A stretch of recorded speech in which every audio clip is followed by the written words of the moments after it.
Buenas tardes para todos. Quien creyera, ¿no?, que la cruz de un hombre humilde palestino que no creo salió más de 100 kilómetros de su entorno, no sé si tenía hasta 2 pares de chanclas, una túnica, no sé cuánto tenía, y esa cruz ha sido o es el símbolo más reconocido en el mundo, más que Microsoft, más que Coca-Cola. Juan Valdés, yo creo que hasta gana el símbolo de Juan Valdés. Esa cruz de esta figura, ¿no?, que vivió un poquito más de 2000 años en Palestina, ¿no? Pues dicen que para los latinoamericanos este día es el más importante del año. De verdad, hasta más importante que el Día de Madres. Lo siento, madres. Más que Navidad, este es el día, ¿no?, que Dios murió. Y creo que hasta el más sinvergüenza, el más malhechor, toma un momento, ¿no?, para reflexionar. Incluso de pronto por ahí estaban en la procesión, incluso, ¿verdad? Porque no es cualquier cosa, ¿no?, de pensar en que Dios murió. Pero también creo que es el día menos entendido en el año, ¿no? Incluso el otro día estaba con un amigo empresario, sabía que era un hombre religioso, espiritual, entonces le pregunté: Jorge, para usted, ¿qué significa la crucifixión de Jesús? Y me miró un poco con dudas, perplejo, y me dijo: Marcos, yo no sé qué significa la crucifixión de Jesús. Y entonces creo que hay muchos así, ¿verdad? Incluso de pronto hay algunos aquí en esta tarde que si le preguntamos qué significa la crucifixión de Jesús, no sabemos realmente qué decir.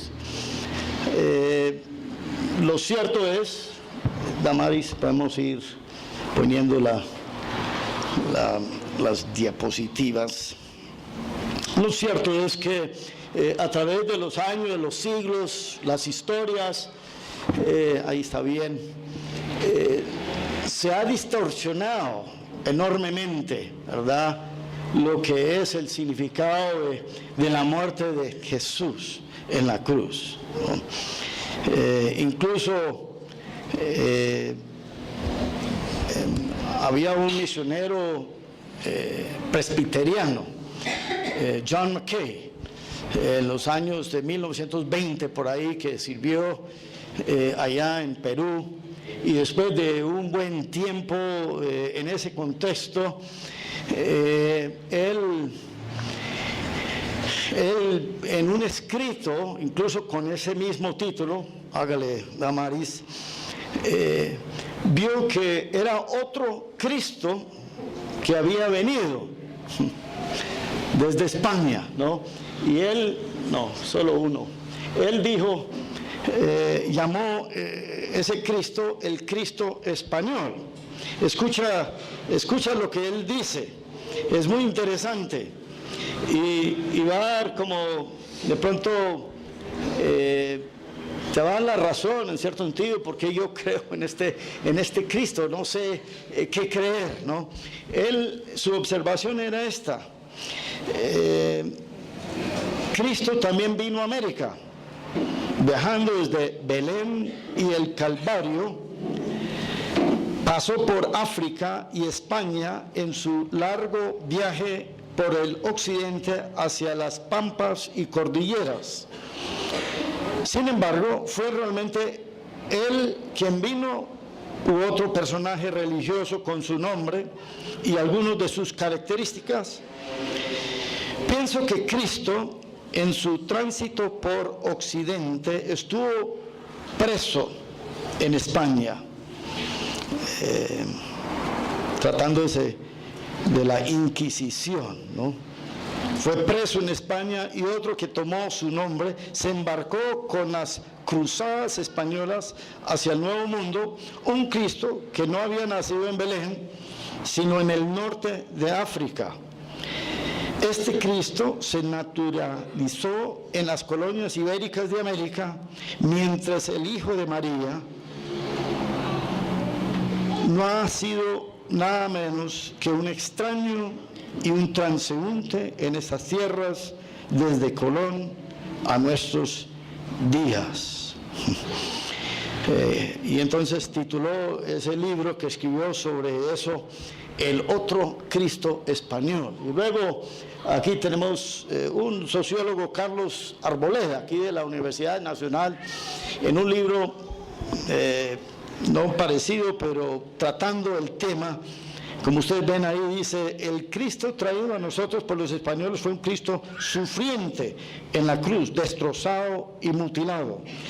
Nuestro pensamiento solo se enfoca en los Cristos ensangrentados y en la representación de la agonía. No sé si eso suena ahí aquí adentro. Y luego tenemos un comentario de un teólogo cristiano, Emilio Núñez. Él dice que para muchos Cristo es una víctima trágica, el Cristo ensangrentado, el Dios que murió. Y bueno, seguimos aquí como reconociendo un poquito nuestro contexto, ¿no? Esa distorsión que en el sentido de la crucifixión de Jesús. Dice: Jesús es la víctima, este es otro, de los pecadores, lleno de inocencia, pero quien a la vez con gran heroísmo oraba por sus enemigos. Cristo sufrió pacientemente en la cruz y le enseñó al hombre cómo sufrir por sus pecados. No sé si en algún momento de su vida pensó esto, ¿no? Cristo, en cierto sentido, vino a ayudarme a sufrir o aguantar mi sufrimiento. Incluso no es por nada que este Cristo resonó en América Latina por la lucha, por el sufrimiento, la desigualdad, la violencia que hemos vivido históricamente, ¿no? Y ese Cristo sufriente identificó con el latinoamericano, ¿no? Pero, y bueno, terminamos aquí esa relación de la gente, hablando de nosotros, con Cristo es en consecuencia de tipo paternalista, dice este señor Emilio Núñez.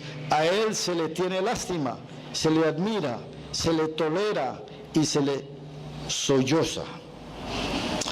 Hay muy poco sentido de empatía y de intimidad en la relación con Cristo. Es más una de compasión e interés por Cristo que de relación con Cristo. Pues no sé cómo suena esto.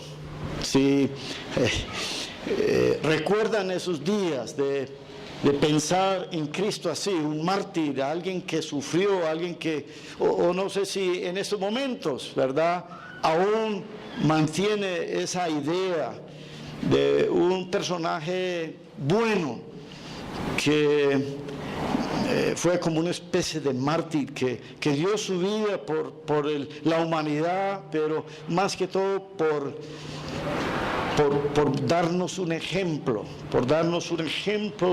de cómo enfrentar el sufrimiento y la injusticia. Pues afortunadamente nosotros tenemos quien estuvo ahí al pie de la cruz para ayudarnos a entender, a ayudarnos en esto de qué significa en verdad la crucifixión de Jesús. ¿Y quién estuvo ahí al pie de la cruz?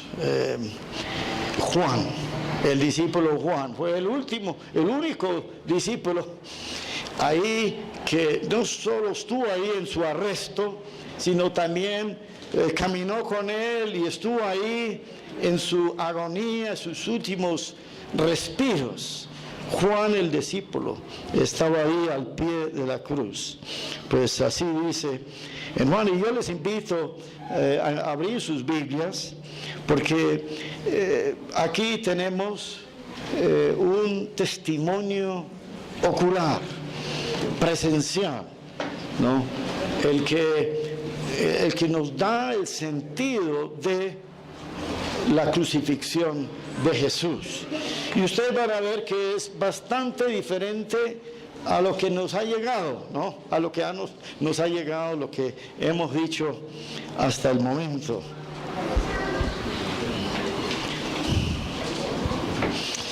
Vamos a leer en Juan 19 y vamos a leer a partir del versículo 17. Dice: tomaron pues a Jesús y él salió cargando su cruz al sitio llamado el lugar de la calavera, que en hebreo se dice Gólgota, donde le crucificaron, y con él a otros dos, uno a cada lado y Jesús en medio. Pilato también escribió un letrero y lo puso sobre la cruz, y estaba escrito: Jesús el Nazareno, el Rey de los Judíos. Entonces muchos judíos leyeron esta inscripción, porque el lugar donde Jesús fue crucificado, versículo 20, quedaba cerca de la ciudad, y estaba escrito en hebreo, en latín y en griego. Por eso los principales sacerdotes de los judíos decían a Pilato: no escribas el Rey de los Judíos, sino que él dijo: yo soy el Rey de los Judíos. Pilato respondió: lo que es escrito, escrito. Entonces los soldados, cuando crucificaron a Jesús, tomaron sus vestidos e hicieron 4 partes, una parte para cada soldado, y tomaron también la túnica. Y la túnica era sin costura, tejida en una sola pieza. Por tanto se dijeron unos a otros: no la rompamos, sino echemos suertes sobre ella, para ver de quién será, para que se cumpliera la escritura. Repartieron entre sí mis vestidos y sobre mi ropa echaron suertes.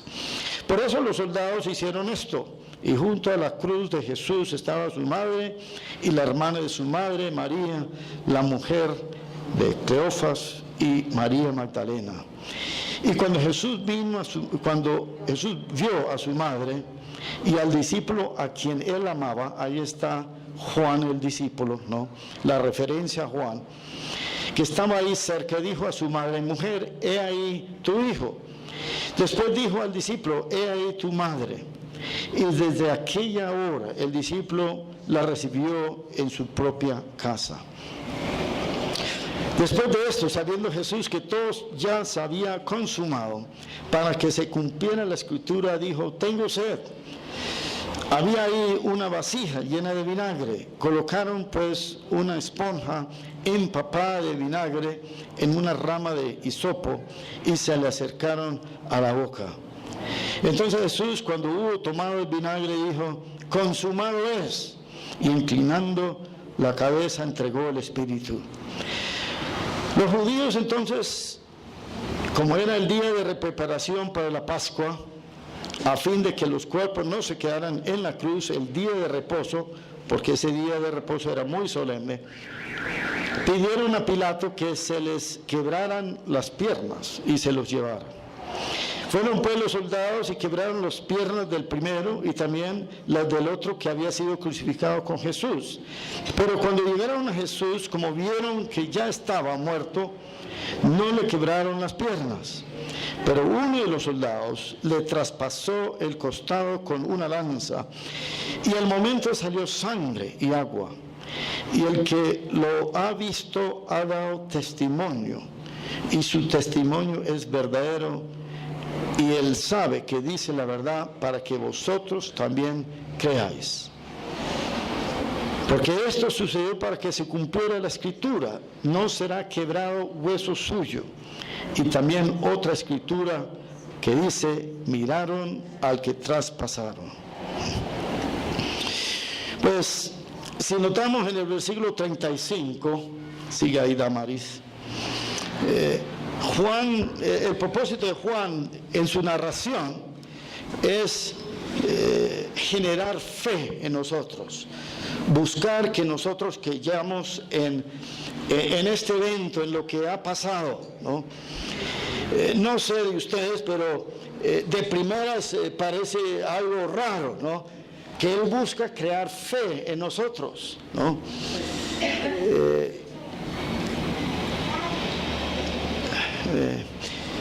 Hay que entender, ¿verdad?, que en ese entonces muerte por crucifixión era una de las muertes más penosas, vergonzosas que alguien podría sufrir. Esto lo reservaron para los peores malhechores, ¿no? Era una posiblemente vergüenza para Juan y sus codiscípulos ver a su maestro ahí colgado como un criminal, ¿no? Y bueno, de lo contrario,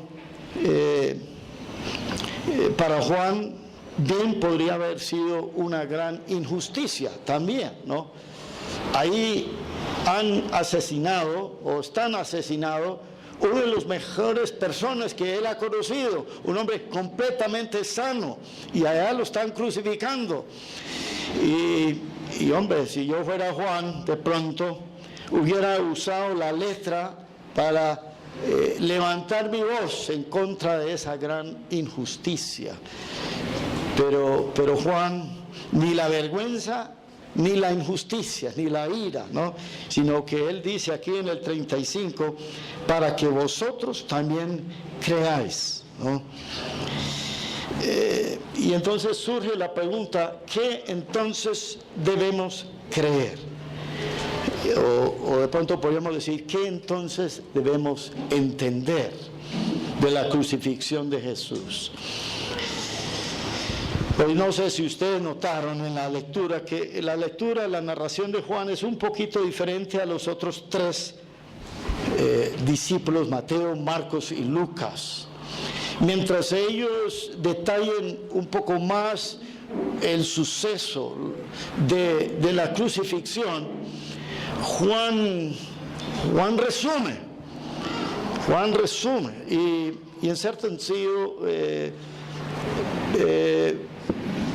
omite detalles que los otros tienen ahí.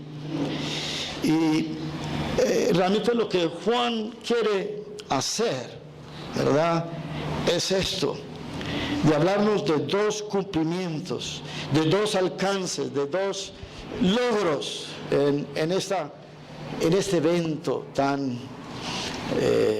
tremendo, la crucifixión de Jesús. Pues el primer cumplimiento lo podemos ver aquí en estos versículos, versículo 24, 28 y versículos 36 y 37. ¿Qué dice Juan ahí? Dice, cuando echaron suertes para ver quién ganaba esta túnica de Jesús, los soldados esos, dice, para que se cumpliera la escritura. Y ahí Juan recuerda la profecía de Salmo 22, 18, un salmo muy mesiánico, el mismo salmo que contiene las palabras, Dios mío, ¿por qué me has abandonado? Eran palabras del salmista David, pero David estaba en cierto sentido profetizando la venida y la crucifixión de Jesús. Y Juan, viendo esos soldados ahí echando suertes, como un buen judío que conoce escritura, dijo, ay, aquí estamos cumpliendo profecía, ¿verdad? Estamos cumpliendo profecía, aquí esto ya fue profetizado, algo tan, entre comillas, insignificante como echando suertes sobre un vestido, una túnica. Pero mira lo que hace entonces el versículo 28, otra vez, ¿verdad? Cuando en ese momento de estar ya ahogándose, la garganta seca, seca, seca, Jesús dice, tengo sed. Y otra vez Juan recuerda, ¿verdad? Y dice ahí en su narración para nosotros, para que se cumpliera la Escritura, ¿no? El Salmo 69, 21, ¿verdad? Luego, más abajo, en los versículos 36 y 37, cuando llegaron a Jesús y vieron que ya estaba muerto, tenían la costumbre, ¿verdad?, de quebrar, romper los huesos de las piernas para que así se ahogara el criminal, el que estaba ahí en la cruz, para que no tenía con qué apoyarse y sostener un poquito sus pulmones y poder seguir respirando. Con quebrar sus piernas ya no podía. Cuando llegaron a Jesús ya vieron que estaba muerto, ¿no? Y entonces otra vez Juan recuerda que esa profecía, en cierto, no será quebrado hueso suyo. Y luego el versículo 37 piensa y recuerda la profecía de Zacarías 12:10, cuando el soldado vino para asegurar la muerte de Jesús y le metió la lanza, ¿no?, al costado de Jesús. Entonces Juan piensa en esa escritura, mirarán al que traspasaron, ¿no? Pues, ¿qué concluye Juan, ¿no? ¿Qué significado da Juan a la crucifixión de Jesús? ¿Qué es lo que nos quiere comunicar? Pues que aquí se cumplió el plan de Dios, el propósito de Dios. Que su muerte no era un accidente, que su muerte no era estar en el lugar equivocado.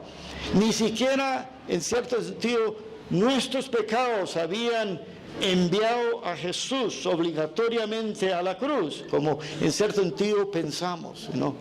Sino que mucho antes de tiempo Dios ya tenía planeado esto, la salvación de la humanidad mediante la crucifixión de Jesús. Y para Juan esto es asombroso, y porque es por eso que él no entra en la emoción y la agonía y la sangre al estilo de Mel Gibson, ¿no?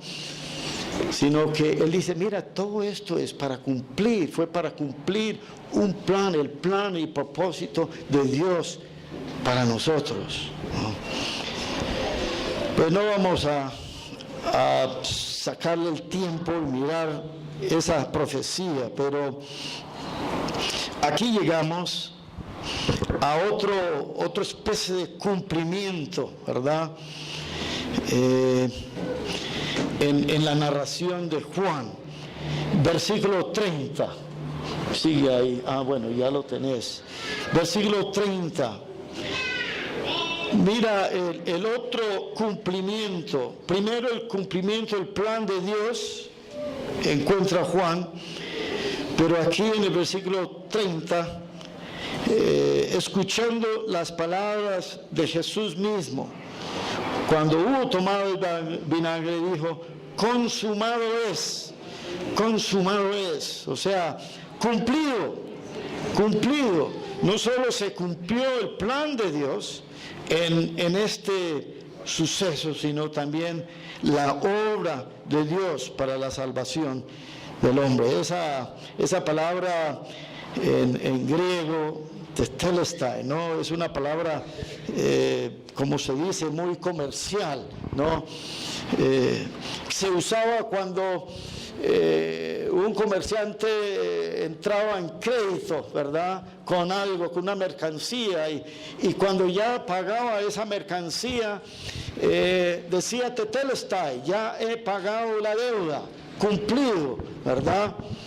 Pero en este contexto de la muerte de Jesucristo, obviamente ese cumplido está, consumido es, abarca mucho más, ¿verdad? Por fin la enemistad entre Dios y el hombre, ¿verdad? Se ha terminado. No sé, no quiero ser pesimista con tu utopía, doctor Fernando, pero yo no sé si algún día esto vamos a decir consumado es con esta guerra que Colombia ha tenido todos estos años, ¿no? Si vamos a decir por fin hemos logrado la paz, ¿no? No sé, pero sí, cuando Jesús anunció consumado es, ¿verdad? Se terminó la enemistad entre Dios y el hombre. Cuando dijo consumado es, se acabó el poder de la muerte, del poder de la maldad sobre el hombre, ¿verdad? Cuando Él dijo consumado es, se acabó, ¿verdad? Esa condenación que estaba sobre todo hombre. Y entonces Juan entonces se interesa para nosotros, ¿verdad? Hablar de estos dos, vamos a ir lado del cumplimiento en esto de la crucifixión de Jesús. Entonces sigue la pregunta, Damaris, ¿qué entonces debemos creer, verdad? Esto fue la crucifixión de Jesús, el plan de Dios desde hace mucho tiempo. El hombre mismo no obligó a Jesús, ¿verdad?, a morir en la cruz. No fueron nuestros pecados, ni fueron nuestros méritos tampoco, ¿verdad? ¿Qué debemos creer cuando Jesús dijo consumado es, cumplido está, la deuda se ha pagado? Pues yo aquí podríamos estar el resto de la noche realmente hablando, y yo he omitido mucho del texto, ¿no?, para mirar, pero yo he pensado en tres cosas principales, ¿no? O son cuatro. Tengo que mirar mis notas. Son tres cosas que debemos creer, que debemos entender, ¿verdad? Y yo espero que a partir de esta tarde, que nadie salga de aquí diciendo, es que la verdad es que yo no cojo el sentido de la crucifixión de Jesús. Espero, esa es mi esperanza. Pues en primer lugar, ¿qué debemos creer? Debemos creer en el gran amor de Dios por nosotros, ¿no? En el gran amor de Dios por nosotros, en ofrecer a su Hijo, ¿verdad? En ofrecer a su Hijo por nosotros. Él estuvo en esa cruz, torturado, sangrentado, sufriendo. Dios lo hizo por amor, ¿verdad? Por amor a nosotros, ¿verdad? Dios se ofende, ¿verdad? Dios se ofende con la maldad. Existe en la Biblia lo que llamamos la ira de Dios. Incluso hasta Juan habla en Juan 3 de la ira de Dios que está sobre el hombre. Pero esa ira, ¿no? Esa ira no es una ira caprichosa, ¿verdad?, como la nuestra, sino que es una ira que surge incluso de su amor por nosotros, tanto que ofreció a su Hijo recibir el pleno castigo de la cruz del Calvario por nosotros. Yo no sé si usted ha dado su vida por alguien, obviamente que no, todavía estás aquí vivo, o si alguien ha dado su vida por usted. De pronto es por eso que no entendemos tanto el amor de Dios por nosotros, no sé. Nos cuesta entender cuánto nos ama Dios, ¿no?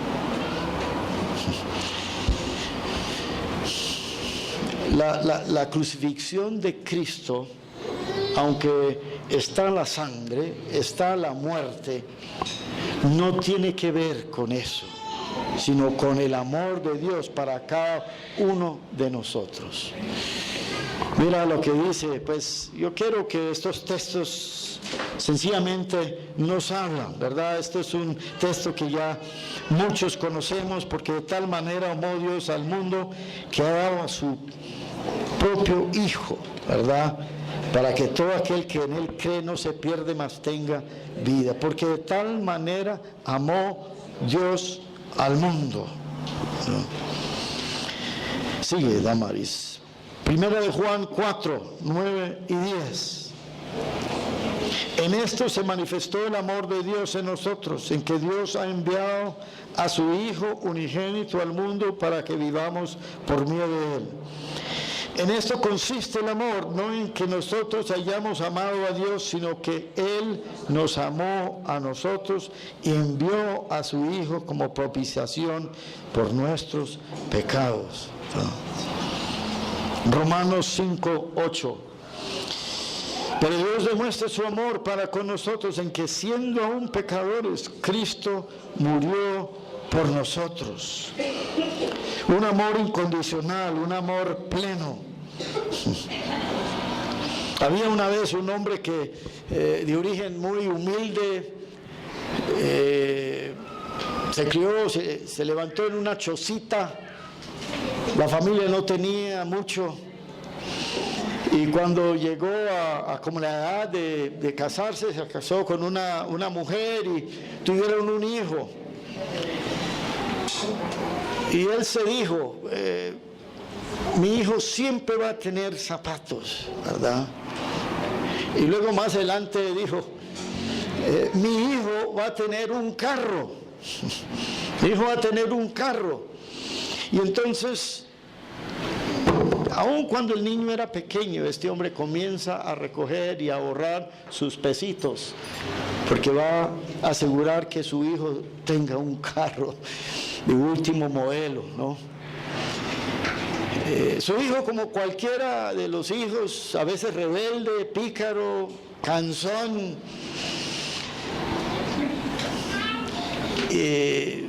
perdió unos años en el colegio, no era un hijo modelo, pero es su hijo. Por fin llegó a los 18 años, sus cumpleaños, y este hombre había recogido y fue y compró a su hijo un carro, ¿verdad? Y lo trajo, lo hizo traer a su casa. Ahí estaba parqueado frente a la chocita. Y ese día llegó su hijo y pensó, uy, alguien nos está visitando, alguien importante nos está visitando. Y entró a la casa y papá, ¿quién es el que nos visita? Este carro aquí al frente de la casa, ¿qué? Y su papá, no, venga conmigo, hijo. Vea, aquí están las llaves. Este carro es tuyo. Llevo toda la vida planeando esto. Este carro es tuyo, ¿no? No, papá, ¿cómo así? ¿Cómo se te ocurra? Yo no he sido tan buen hijo. Yo no lo merezco, ¿cómo así? No, yo no, qué pena, papá, que me das un carro así. Yo no sé, hay otras cosas que se levantan dentro de nosotros que no aceptamos el gran amor de Dios por nosotros. Es que Él llevó desde el primer día casi de la creación recogiendo para el carro la muerte de su hijo en lugar tuyo y mío, ¿verdad? Él planeó esto con todo su amor, ¿no? ¿Cómo vamos a rechazar semejante amor, ¿verdad? Yo no sé, de pronto no están sintiendo muy amados en estos días. La vida es dura, ¿verdad? La vida es dura. Pero agárrese de ese amor, ¿no? Hoy Dios derramó en la forma más plena que Él pudo su amor por ti, por vos, como decimos aquí entre los paisas, ¿no? Ese es el significado de la cruz de Cristo que Juan nos quiere dejar, ¿no? Pues hay una segunda cosa que debemos creer, entender. Debemos creer en el regalo de salvación. Pues no solo Dios nos ama, pero Dios en Cristo, ahí en esa cruz, nos ofrece el regalo de salvación, ¿no? El regalo de salvación. ¿Ustedes creen que si Dios inició todo esto, si esto vino de Dios, que no era un regalo? ¿No creen ustedes eso? ¿Usted cree que ese padre con ese carro iba a decir a su hijo, vea, hijito, mijito, la verdad es que deme 5,000 o hágame esto y yo te doy las llaves del carro? No, si él había recogido toda la vida para dar ese regalo, jamás iba a decirle al hijo, no, hágame esto, hágame aquello, ¿no? Esto es un regalo de salvación, lo está diciendo Juan, ¿verdad? Por eso dice en 1 de Juan, un escrito de él más adelante en su vida, dice, el que tiene al Hijo tiene la vida. Estas cosas os he escrito a vosotros que creéis en el nombre del Hijo de Dios, para que sepáis que tenéis vida eterna, ¿no? Para que sepáis. Juan estuvo ahí al pie de la cruz y entendió en ese momento que Jesús era un regalo. No era algo que teníamos que ganar, no era algo que teníamos que ameritar, sino que era un regalo. Ni modo que íbamos a poder hacer algo en comparación, ¿verdad? Como para ameritar la gracia de Dios. Y luego conocemos este texto muy bien, Efesios 2, 8 y 9, porque por gracia habéis sido salvos por medio de la fe, y esto no de vosotros, sino que es don de Dios, que es don de Dios. La salvación es un regalo, eso es lo que significa don. Mis hijos hemos aprendido este versículo y otros y sustituimos el don para regalazo, ¿no? Es el regalazo de Dios.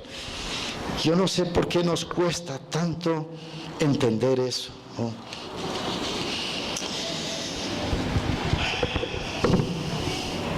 Pero desde ya en nuestra vida, Dios en Cristo ofrece una salvación segura y eterna para nuestras vidas. En tercer lugar, ¿qué entonces debemos creer? En la victoria de Dios sobre el pecado, la muerte y el enemigo. En la victoria de Dios. Juan y sus codiscípulos, en los días que siguieron la resurrección, vieron que esta muerte de Cristo no era una vergüenza, una derrota, sino un gran triunfo, sino que esto fue un 5-0, ¿verdad? Un 5-0 contra el diablo, contra el pecado, contra la muerte. Y yo no sé también por qué nos cuesta entender eso, pero cuando Cristo murió, ganó para nosotros. Juan 8:12, Jesús anticipando su muerte, esa derrota que iba a propinar al enemigo, dijo, yo soy la luz del mundo, el que me sigue no andará en tinieblas, sino que tendrá la luz de la vida. Ya no tenemos que darle papaya al pecado, a la deshonestidad, a la inmoralidad, al rencor en nuestras vidas, sino que podemos decir, vea, yo estoy en Cristo, ya no tengo que vivir así, ¿verdad? Yo estoy en Cristo. Primero de Juan 3:8. No sé si me estoy alargando aquí, pastor, pero miren lo que dice Juan en su otro escrito: el que practica el pecado es del diablo, porque el diablo ha pecado desde el principio. El Hijo de Dios se manifestó con este propósito, para destruir las obras del diablo. Romanos 6:10. ¿Estás conmigo, Damaris? Porque por cuanto Él murió al pecado de una vez para siempre, pero en cuanto vive para Dios. Así también vosotros, consideraos muertos para el pecado, pero vivos para Dios en Cristo Jesús. O sea, cuando Cristo murió en la cruz, fue clavado en esa cruz nuestros pecados. Todos nuestros pecados del pasado fueron puestos allá, y Dios se olvidó completamente de esos pecados y fuimos perdonados, ¿verdad? O somos perdonados, y de ahí en adelante vivimos, ¿verdad? En ese poder sobre el pecado. No sé si he compartido esta historia aquí antes, pero una vez estuve volando en los Estados Unidos, regresando aquí a Colombia, y fui de una ciudad a Miami, y me senté al lado de un joven judío. ¿Ya compartí esta historia o no? Otra vez. Era un joven, por ahí de 17 años. Cuando yo llegué a la fila, él estaba en la ventana y habían 2 asientos vacíos, y yo casi llegué de últimas. Entonces dije, no, aquí están las 2 sillas vacías. Pero vi así, el hombre tenía una gripa impresionante, le estaba chorreando, y yo decía, Señor, aquí me voy a dar una gripa. Y casi me voy para otra silla, porque el avión estaba medio lleno o medio vacío. Pero yo dije, no, él tenía una gorrita de esas, por eso sabía que aquí frente a mí había un buen judío, ¿no? Entonces, no, yo me voy a sentar aquí, aguantarme la gripa después, pero yo voy a compartirle de Jesucristo, ¿no? Entonces me senté, y él estornudando y yo aguantando. Señor, guárdame. Y comenzamos a conversar. Y yo no soy muy penoso para hablar con gente, ¿no? Y entonces, después de charlar unos minutos, después de saber que él era de una familia judía ortodoxa, que los papás lo habían mandado a un colegio de judíos ortodoxos, y iba para allá, yo le dije, cuéntame de Jesucristo. Dígame, ¿quién es Jesús para usted? ¿Qué cree? No, Jesús, imposible que Él sea el Mesías. Y este joven tenía una voz, pero de esas de locutor, y todo el avión estaba escuchando nuestra conversación, pues por lo menos el lado de él, ¿no? Y entonces, no, Él no, imposible que Él sea el Mesías. De una me dijo eso. Y bueno, entonces yo lo llevé por otros lados, ¿no? Y por fin estamos conversando, y yo le dije, bueno, ¿y ahora qué hace usted con tus pecados? Ya que no hay el sacrificio en el templo, ya que ustedes no están sacrificando animales desde el año 70, ¿no? Ya no hay sacrificio. ¿Qué hace usted con sus pecados? Y se quedó mirándome, ¿no? Oiga, ¿yo qué hago con mis pecados, no? Y por fin, así como relajadamente, me dice, bueno, yo me confieso y ya. Y yo le dije, pero ¿quién paga? ¿Quién paga por esos pecados que cometes, no? Alguien tiene que pagar, ¿no? Así un perdón así tan fácil, eso no aguanta con Dios, el Dios que tú y yo conocemos. Y entonces se quedó pensando otra vez, y entonces le dije, mira, por si acaso has leído el profeta Isaías. Sí, claro, yo conozco muy bien el profeta Isaías. Y entonces le dije, pero ¿conoces Isaías 53? Y bueno, no sé, yo ya tenía la Biblia abierta, Isaías 53, entonces yo le dije, bueno, lee Isaías 53 un momentico. Entonces se puso a leer Isaías 53, ¿no? Todos nosotros nos hemos descarriado como ovejas, pero Él cargó sobre Él los pecados de todos nosotros. La profecía más clara de Jesucristo que existe en el Antiguo Testamento, y cargó sobre Él los pecados. Y entonces Él terminó y entonces yo le dije, y por si acaso, ¿de quién estaba hablando el profeta Isaías? ¿Qué crees? Y me dice en voz baja, yo creo que Jesucristo. Me dice, yo creo que Jesucristo. Pues el avión ya estaba aterrizando y no pude como concretar ese momento, pero el muchacho se fue entendiendo que alguien pagó por sus pecados. Y si no es por Jesucristo, ¿quién paga por tus pecados? ¿Verdad? Solo hay uno que pagó y nos dejó libre, nos dejó con vida, ¿verdad? El Señor Jesucristo. Ahí al final estaba saliendo el avión y una azafata me cogió y me dijo, bien hecho hermano, porque como dije, creo casi todo el avión escuchó la conversación. Bueno, vamos a ir terminando. En cuarto y último, ¿qué debemos entender? ¿Qué debemos creer? Que nos quiere dar a entender Juan con la crucifixión de Jesús. En la crucifixión de Jesús está la reconciliación personal con Dios. Está la reconciliación personal con Dios. No solo nos ama, ¿verdad? No solo nos ofrece salvación eterna, no solo nos libera del poder del pecado, sino que Él busca restablecer esa relación íntima con nosotros que tuvimos en el huerto de Edén hace muchos años atrás.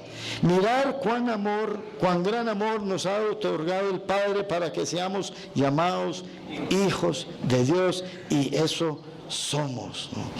A partir de la cruz de Cristo ya somos familia. Ya es nuestro Padre, ya podemos hablar de tú a tú con Papá Dios, ¿verdad? Por el mundo no nos conoce, porque no le conoció a Él. Amados, ahora somos hijos de Dios, y aún no se ha manifestado lo que habremos de ser, pero sabemos que cuando Él se manifieste, seremos semejantes a Él, porque le veremos como Él es, ¿verdad? Y luego Romanos 5:10, porque si cuando éramos enemigos fuimos reconciliados con Dios por la muerte de su Hijo, mucho más, habiendo sido reconciliados, seremos salvos por su vida. Este amigo empresario que les conté al comienzo me dice, pero ¿qué me falta? Yo no sé qué me falta. Y le he dicho, hermano, Dios te ama. Dios quiere estar en una relación íntima contigo. Eso es todo en la vida, realmente. A partir de ahí, uno vive una vida, sí, de problemas, de tribulaciones, pero una vida asentada, una vida en paz, ¿verdad? Una vida con gozo, porque Él está con uno es su Hijo, y nadie nos puede quitar eso, ¿verdad? Bueno, el sentido de la crucifixión de Jesucristo, aquí está. Se trata de un amor incondicional de Dios. Se trata de una salvación gratuita y eterna de Dios. Se trata de una libertad para vivir en humildad y santidad de Dios. Y se trata de una relación íntima, día a día, con Dios hasta en la eternidad. Amigos, hermanos, no sé si no estás experimentando esto en tu vida en estos momentos, pues ahí está, ¿verdad? Esa es la invitación de Juan, para que vosotros también creáis, para que también vosotros creáis. Si alguien aquí en esta tarde no cree todavía en esto, esa es la invitación de sencillamente en su corazón decir: yo creo. O hasta yo quiero creer, puede comenzar así, ¿no? Yo quiero creer. Y a partir de ese momento, como nosotros decimos, Cristo entra a tu vida, Cristo salva tu vida, Cristo te ama. Vamos a orar. Nuestro Padre, nuestro Hijo, nuestro Espíritu Santo, aquí estamos, un puñadito de creyentes y más, en esta tarde en Toscana, Medellín. 2000 años después.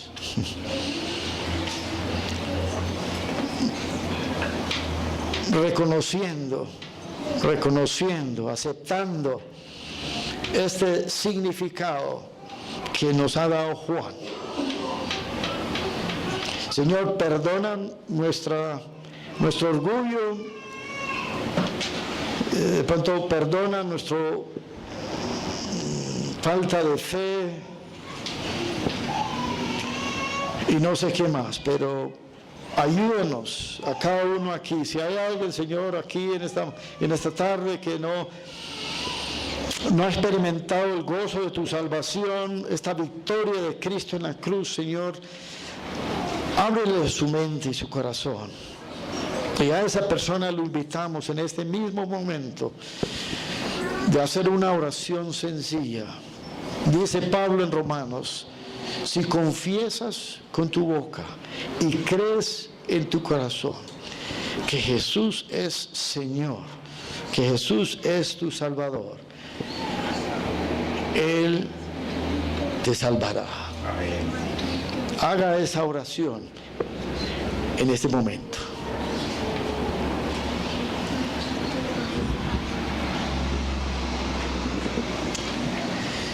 Señor, acepta esta oración de esta persona y gracias damos por este día tan especial para nosotros